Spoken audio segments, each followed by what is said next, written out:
Some of the main challenges faced by female frontline workers include the overwhelming workload and also how to take care of their family during this pandemic. To manage their mental well-being, the Health Ministry has set up a psychosocial support service for frontliners.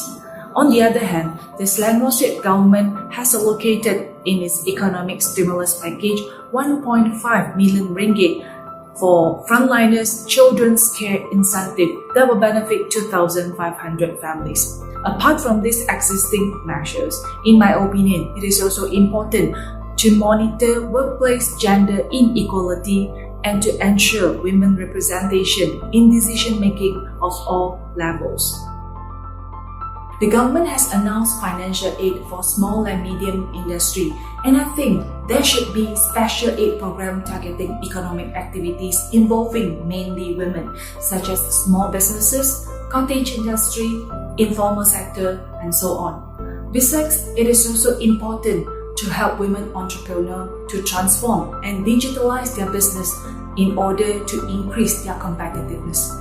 I've seen some government agencies providing online courses on various topics, and this effort should be multiplied.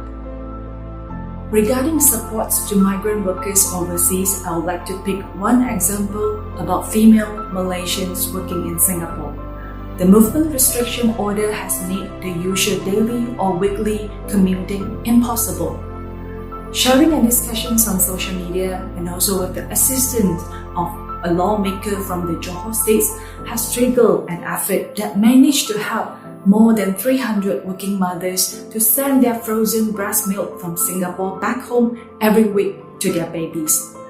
This initiative is inspiring, but it also reflects a lack of understanding of needs and support to migrant workers overseas by the government, which needs to be improved urgently. The Ministry of Women, Family and Community Development is currently managing Talian Kasih, a national hotline providing support to women. Report shows a 57% increase of call between 18 to 26 of March. However, the ministry seems to downplay the figure, claiming that there is no sign of a rise of domestic abuse cases during the Movement Control Order (MCO).